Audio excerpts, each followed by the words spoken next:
Welcome back. Today, Hi. our episode, an exciting speaker here, Fedna, is joining us. And what we're talking about is in healthcare, so many of us know we might have a stable location that feels secure, whether it's your own practice that you're running, you belong to a hospital or organization. But some of us also wanted to test the water of how do we do travel work?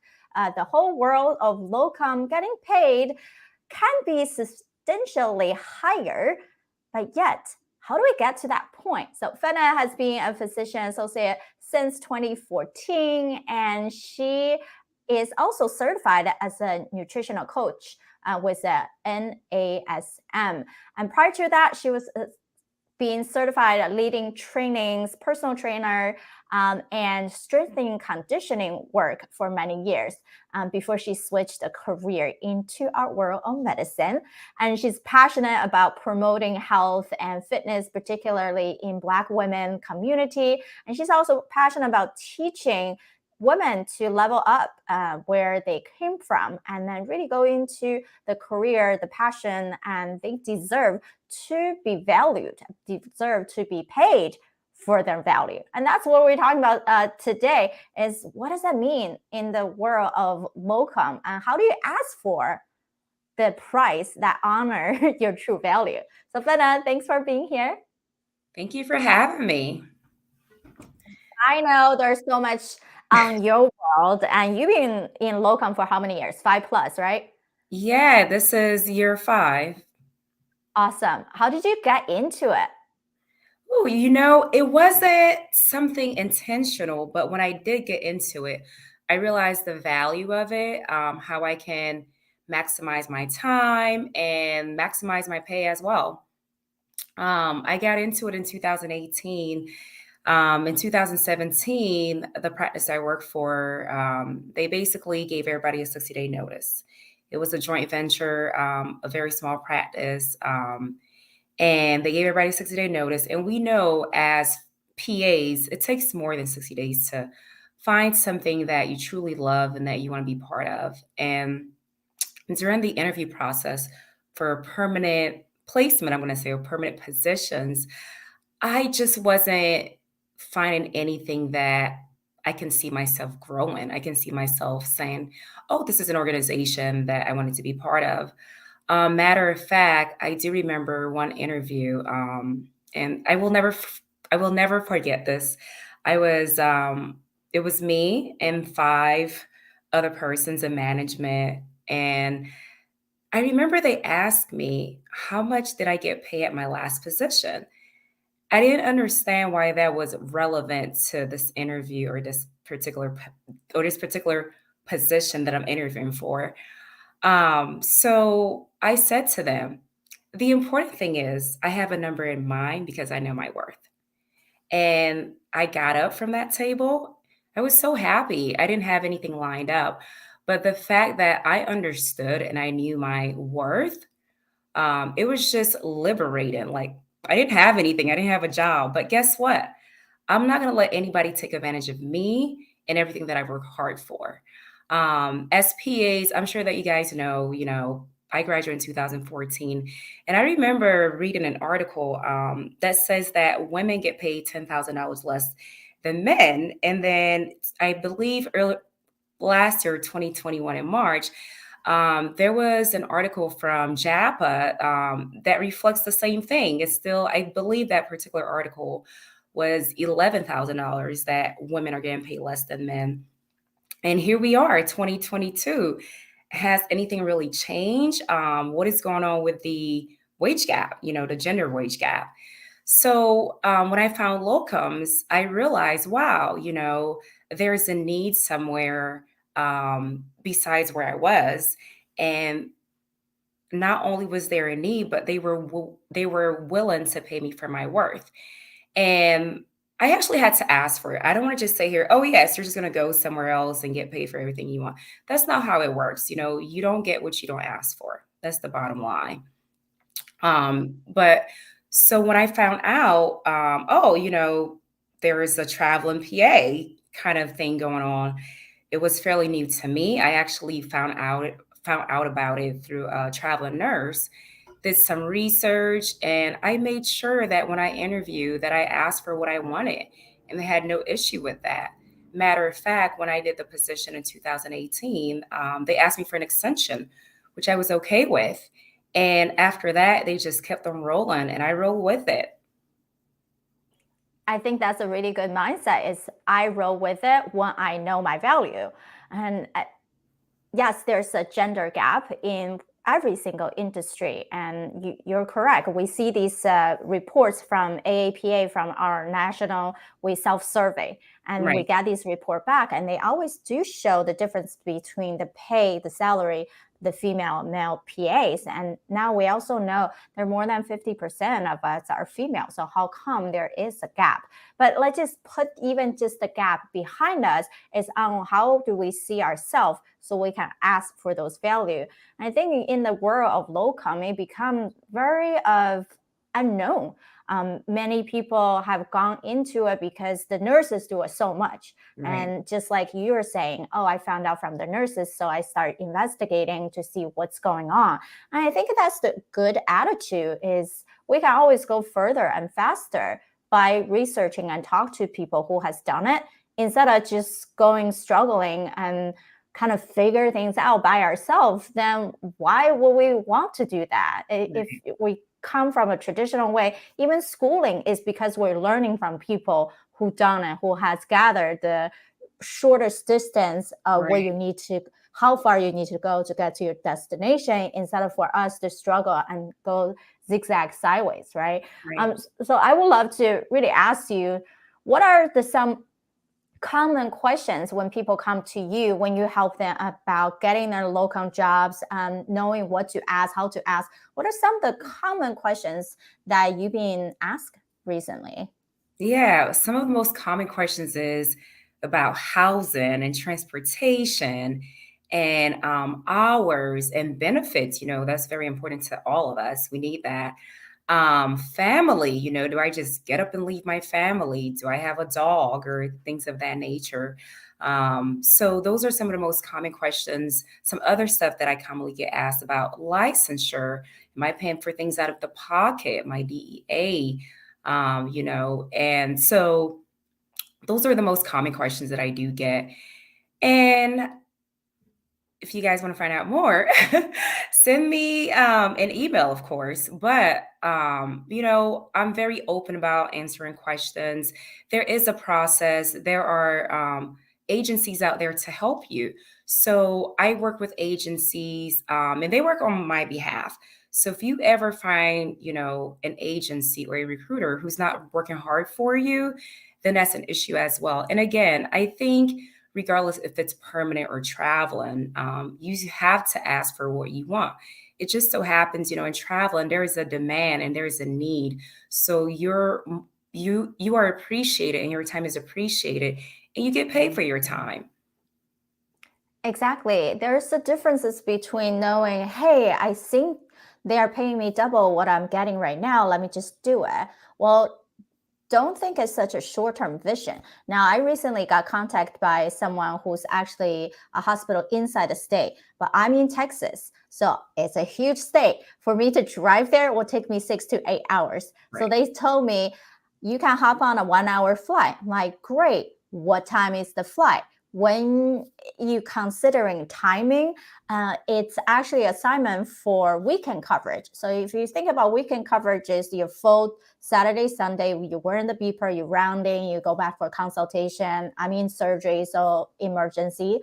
But if I'm only there for 2 days or plus the Friday half the day for coverage, then if my flight, which in this case, I would be only going out the flights small town. I think about those, the remote locations. They might only have direct flight one day out of the whole scheduling. And that flight was coming out 6 p.m. And therefore, I have to fly out 6 p.m. and get there evening, Thursday evening, start my shift on Friday afternoon and cover until Monday morning. But Monday, I can't leave until 6 p.m. So you're technically giving a full 4 days for a 2.5 day commitment. Is that really worth it to you? right? We also have to consider all this into account and not just, oh, everything is paid for, they took care of me. You think as what's the value in those time period that you can help. Of course, it's different if you just have to drive for 2 to 3 hours, right? And then you can come and go as you need it. Right. And time is money and money's time. And again, we have to make sure that we're getting paid for our time. Nobody's going to give you anything. I learned so much from traveling because if you don't ask the right questions and if it's not written down on a contract, you just may get screwed. So you want to be careful about, okay, well, if there's only one flight, and that was a great point you brought up. A lot of times some of these positions are in rural areas or in places that nobody want to live permanently. And sometimes they have small airports. It may take you 2 flights to get there if a flight get canceled. So you want to make sure that when you are scheduling, when you can start the position, you want to give yourself enough time because a lot of times they'll ask you to come in one day before you start, which I don't think it's fair and I don't think it's right. So, yes, you have to consider everything, the contract, the time, the money, the overtime. We know as PAs, a lot of times we're just salaried. And if you work overtime, it's not accounted for. Exactly. And we are seen as the exempt employee. So everything got lumped together. Yeah. And I see a difference in when you do travel, you go to these sites. Now, of course, their existing team are still salary based, whether they have the call, extra pay, whatnot, they might not. So it also for your mindset have to be okay to say, yes, I might be making more than the existing team, but I'm just simply here to help, right? And money and how much we generate should not stop us performing and should not make us feel bad about that you're currently generating more for yourself and for your value. And most of the time, they ask you to be hired to help them out because you're significant experience, because so many of these teams have less experienced people, or the experienced ones happen to be on vacation, or they also need to take day off, right? Absolutely. Right. So those are great points. I sell myself based on my skills and what I'm able to do. I can do, just be in the clinic or be in the OR. You have to understand what you're going in there for. You have to understand that you are going to fulfill a need. And you need to make sure that you're okay with that. Understand how many patients you be seeing, per day. Do you have help? Do you have a scribe? Do you have an RN who work with you? Um, every place is different. I've worked in the Midwest, East Coast, West Coast, and they're all different. So you just need to make sure that you have the skills that they acquire. Make sure that that your malpractice is covered as well. Those are things to ask, and then you want to make sure that you keep a copy of all these things, every place you've been to, and consider the fact that it's just a license after you're finished. Do you plan on going back to that state? You can always discuss that with the agencies. A lot of them are generous. And again, at the end of the day, medicine is a business. I know we don't like to talk about it, but we put in a lot of work and it needs to be talked about because we're billing, we're covering the overhead, and we just need to make sure that we get paid, compensated fairly. Exactly. And if you think about a business, whether you're a contractor taking 1099 or W-2, there should be a differential when you're looking at these places. And then also don't get tricked for someone who's in offers W-2 to say, oh, that's why we're giving you lower. It should still have a proportional difference with the tax taking out and whatever benefit you can get from these practices. And as we all know, everything's negotiable. Whether you're in a permanent position or in a locum position, you can negotiate everything that you want to. But first, just like Fedna is saying, you need to be clear what you can offer, what do you want, what are you willing to give, how far you're willing to travel, and what's the amount of time you're willing to give. And are you okay with being super busy, right? As a typical private practice. Now, if your version of not get burned out, it's just to work that 7 day on, 7 day off, great. Or you're only willing to work really busy for that 1 week or 1 weekend, that's still okay. Don't let anybody else to tell you that's not possible. Right. One of the things that I do enjoy is that having like that third party or the middle person, you get to tell them exactly what you want and how you want it, and they go and advocate for you to the client. So there's no like back and forth. It's like, this is what I want, the end, and we're either going to do it or not. And I think, it's good to have that attitude, whether you're speaking directly with who you will be working for, or if there's an in-between person. It's good practice, but it also allows you to see, wow, I can advocate for myself the same way that somebody else is doing. And you also get to see too, like, okay, well, I put my foot down. I have these terms and standards, and they said yes to it. And if you can do that with traveling, you can do that anywhere else. And then, something else I forgot to mention as well. One of the other most common questions is, how long are my assignments? And they typically range from, they typically start out with 3 months. What I found out is that most places I went to typically need an extension. So, and I will know that maybe about 30 days, if it's a short term, I'll know about 30 days before they need an extension. If it's like a 6-month term, I may know about 3 months before they need an extension. So that's something important to keep in mind too. So yes, I have time in between assignments, which I appreciate.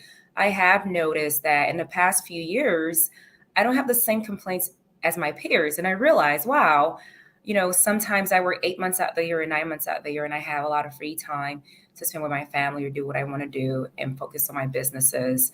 So that's the other good thing about locums. Like, you get work and life balance. It's like, okay, so I make the same amount or more in a traveling gig than I would with a permanent gig. And I have my mental health and I have my time. And for me, it's very important to have time, because you can buy anything you want to, but time goes on. Life goes on, and time is something you will never get back. Correct. That's so crucial that with many people I work with, it's about how do we become more efficient while we have all the other things we want to do for our career or for ourselves. And it all come down to, Sabrina, if only I had more time or energy. Well, we all have the same amount of time and energy. Well, that's debatable for the energy part, but it's really on how do you focus on yourself, right? What kind of decision you're making that's actually costing your time versus producing your time. And so we have to be in a space to just do the first step. What is the thing that I want out of life with my lifestyle, with what's feasible for me? And then you can work backwards instead of getting so excited about, oh, I'm traveling, I'm going to see all the new things. But if you're just going in and out, right, rushing it, you also feel tired. But if you plan it out to give yourself the days off after these intensive few days, then yes, you're creating more balance and harmony into your life. Everything, again, go back to how do you negotiate with other people for your value, and how do you really negotiate with yourself for that you honor your self-worth. And don't you think that one of the questions a lot of people, even on many of the online forums, is what's the okay salary? What is the okay hourly rate, right? People constantly questioning instead of potentially could be asking the recruiters, what's your average wage for this position? And then filter out whether that feel good to you. And then just ask for extra $10, $20 more if you want to. And instead of feeling like we don't know anything at all, can I actually get to that point? Absolutely. That's an excellent point. And I think a lot of times what we do, we don't sit and think about our self-worth. Our self-worth is tied to salary negotiation. How do you look at yourself? How do you value yourself? Why is it that these men are getting paid more than us? So doing your research, knowing what you want, and tying your self-worth to your salary negotiation, that can get you exactly what you want. But we got to do some deep dive in and think about where you are right now and where you want to be, what you are willing to accept, and when it's time to walk away. Yes, and that's last piece is so crucial. When to walk away, right?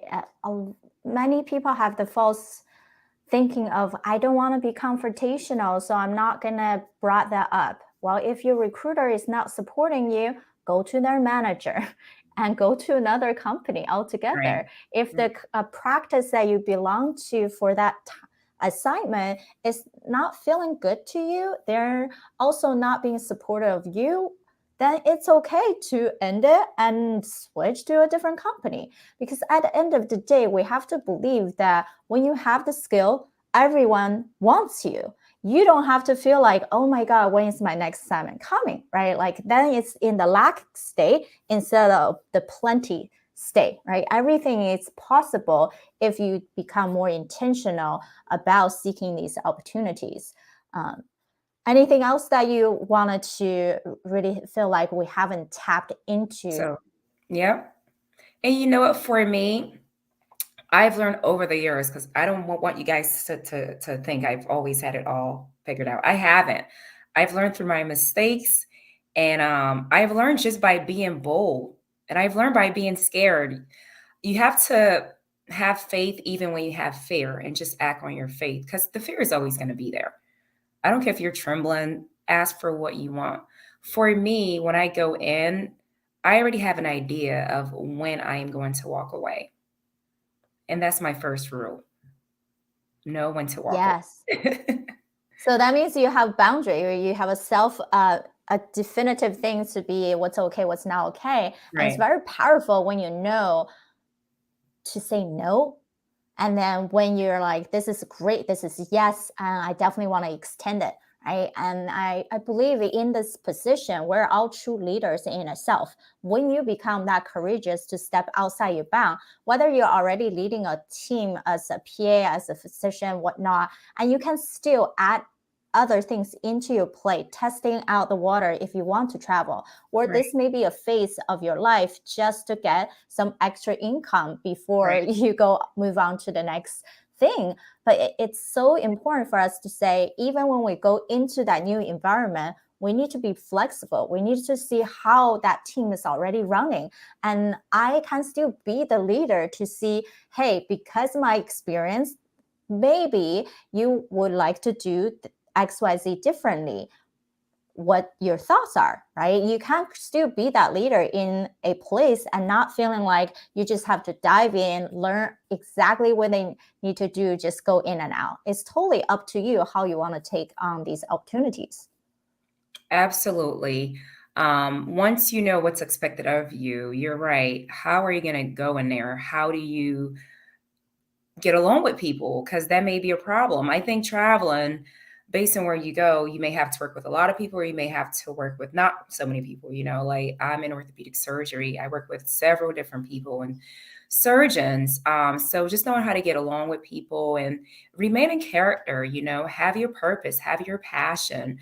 And that's one of the things that I love about traveling. I get to do what I love, which is medicine, and my other love is travel. And I get to combine those two and still have my time. My time is very important to me. And you can have it all. And you can have it all, and you can create it for yourself. So it's all about creating balance. And I found my balance through being a traveling PA. And the one thing that I am happy about is that there are now more opportunities for PAs, which a lot of people didn't know about it before, but now it's more popular. It's out there, and I think it's definitely a way for the younger generation of PAs, or not even people who's been in the profession for a long time too. It's easier to do it before you start a family, or once all the kids just leave the house, right? So those are the best times to do it. I always tell people. But yes, and I found, again, what I love to do through locums, and I can help you find it as well. Exactly. And it's tough for us to say, hey, I got everything, I have everything, and everything can be gelled together. And Mm. that's okay because we're just human beings and we start to take one step at a time to morph our life into the way that we want to. And that's why I ask our speakers to take a quick holistic life assessment where I typically have 100 questions with my private clients. I pull out 10 of them with my speakers, and loved for you guys to really think about where you are in the realm of things. So Fetna, when you saw your result of the life wheel, anything that popped into your mind? Oof, let me think. um, I believe the one where about I really can't remember, but I want to say the one that looked more satisfying was, I think it was like my career. Like I know exactly where I want to be in my career and I am exactly where I want it to be. It seemed like I am right there. And some things that I believe that I need to work on was, what was the one? Spirituality. I just need to stay focused on that really. And these things are always dynamic. Our goals are dynamic, our jobs, things are always changing. Just like when I started locums, it was never my intention to do it for this long. It was my intention to just do it for a few months and then go back to my permanent job. But, I learned the business and I saw how it can kind of help me just do what I love, to travel and have my time. And that's when I ran with it, because I wasn't finding what I wanted. So I look where I'm at now and how being a traveling PA has brought me there, and I'm very excited about it. And I'm excited to see where it takes me in the future. Who knows? Yeah, I'm excited for you. I'm excited for all the PAs out there who are tapping into the world of locum to explore, to see what the possibilities are. I know people are going to want to have a lot more questions for you to answer. How could they find you? Yeah, you can find me on my Instagram at traveling PA_C. You can also email me. I'm not sure if we're able to share it here in a chat. Okay, but it's fed.atc.pa@gmail.com. It's probably better to DM me on my Instagram though. We'll have that in the show notes below. So thank you so much for being here, and thanks everyone for watching. If you have any insights about this episode, whether you're watching this live on any of the social media platform or you're listening this episode on our podcast, please leave us a comment, review, and on iTunes or on the platform that you're watching. And we love to be here for you and support you. And that's the whole goal of this show, to elevate your self-mastery and increase the team productivity of everyone that you work with, and ultimately for you to gain time back, have that ultimate time makeover, and so you can get to do the things that you truly love to do, like to do, and have fun. And because we all only live once, so why restrict ourselves, and then we can truly get to a better place. Until next time, bye bye. Thank you for having me. Bye.